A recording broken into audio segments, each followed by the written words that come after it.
बिहार में सोमवार को जब जाति जनगणना के आंकड़े गांधी जयंती पर जारी करने का फैसला लिया गया तो यह सिर्फ आंकड़ा नहीं बल्कि एक सियासी दस्तावेज माना गया, जिस पर अब अगले कुछ महीनों तक न सिर्फ बिहार बल्कि पूरे देश में सियासी बिसात बिछी दिख सकती है।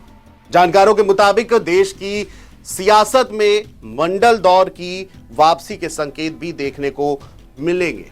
सोमवार को जो आंकड़े जारी हुए उस हिसाब से बिहार के तमाम जातियों और धर्म आधारित आबादी का वर्गीकरण किया गया। सूत्रों के मुताबिक बिहार सरकार इस सर्वे का दूसरा हिस्सा भी बहुत जल्द जारी करेगी। इसमें तमाम जातियों की सामाजिक और आर्थिक स्थिति का भी विस्तार से विश्लेषण किया गया है।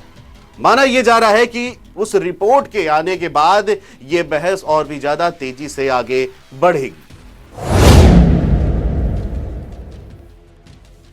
बिहार में पेश जनगणना रिपोर्ट की कुछ खास बातों से भी हम आपको रूबरू करा देते हैं। सबसे पहली बात, यादव मुस्लिम का मजबूत प्रभाव। रिपोर्ट के मुताबिक बिहार में मुस्लिम और यादव का समीकरण मजबूत बनकर सामने आया है। दोनों मिलकर लगभग 32% है। एमवाई वोट के रूप में चर्चित ये वोट आरजेडी का मजबूत वोट बैंक माना जा रहा है। पेश आंकड़े में साबित भी कर दिया गया है कि इन दोनों का वोट अगर आरजेडी को मिलता है तो वह एक मजबूत ताकत बनी रहे। वहीं दूसरी ओर अति पिछड़े पर फोकस होगा। इस पर भी हम बात बता दें कि रिपोर्ट ने इस बात को फिर से यह साबित कर दिया है कि राज्य में अति पिछड़ों के हाथ में सत्ता की चाबी रहेगी। क्योंकि इनकी तादाद जो है लगभग 36% है। नीतीश कुमार ने इनके बीच अपनी पैठ बनाकर रखी तो है। लालू यादव की भी पार्टी को सत्ता से हटाया था। अब नीतीश चूंकि आरजेडी के साथ है और ये वोट अगले चुनावों में सबसे बड़ा एक्स फैक्टर भी साबित होगा। तीसरी बात यह है कि सवर्णों की राजनीति पर सवाल उठने लगेंगे।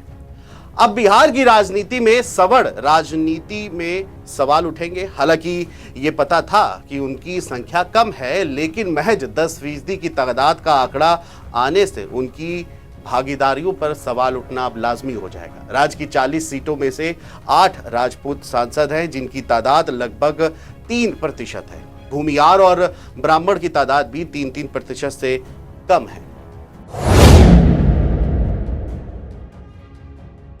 चौथी बात जो निकल के सामने आई वो ये थी कि छोटी छोटी जातियों पर फोकस बना रहेगा, यानी वापस लौटेगा।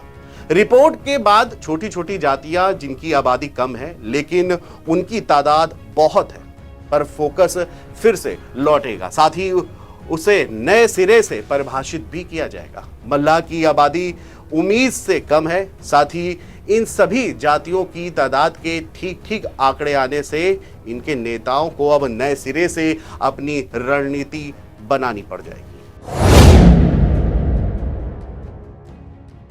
पांचवी बात करें तो कुशवाहा और पासवान की पूछ जो है वो बढ़ेगी। यादव जाति के बाद 3 जातियां और हैं जिनकी तादाद अपने दम पर प्रभाव दिखा सकती हैं। तो वह है कुशवाहा जाति, पासवान और दलित जाति। तीनों को मिलाकर लगभग 15% वोट होगा और इनके वोट में हिस्सेदारी के लिए बीजेपी और महागठबंधन में नई जंग देखने को मिल सकती है। अब समीकरण के हिसाब से बीजेपी की हिस्सेदारी इनके बीच जो है वो सबसे ज्यादा है। अब इसका आगे फायदा किसको मिलता है तो वक्त ही बताएगा। लेकिन तमाम अड़चनों और बाधाओं के बावजूद नीतीश कुमार ने बिहार जाति गणना कराने में कामयाबी आखिरकार हासिल कर ली। जिस मकसद से उन्होंने ये बीड़ा उठाया था उसमें वे कामयाब रहे। दरअसल उनकी मंशा पिछड़ी और ओबीसी कैटेगरी के लोगों की वास्तविक और अधिकृत जानकारी जुटाने की थी और इसी बहाने से लोकसभा चुनाव में रणनीति बनाने में राजनीतिक दलों की सुविधा भी होगी। जाति जनगणना की रिपोर्ट सार्वजनिक होने के बाद बीजेपी या वो दल जो इसको परेशानी का सबब मांग रहे थे, जो इसका विरोध कर रहे थे, उनके लिए बड़ी दिक्कत आ सकती है। दूसरी ओर महागठबंधन को भी इसका लाभ मिल सकता है। अब यह कैसे हो सकता है, इस पर भी एक नजर डाल लेते हैं। जाति गणना का कार्य इसी साल जनवरी में शुरू हुआ था। पहले चरण का काम पूरा होते ही हाईकोर्ट ने इस पर रोक लगा दी थी।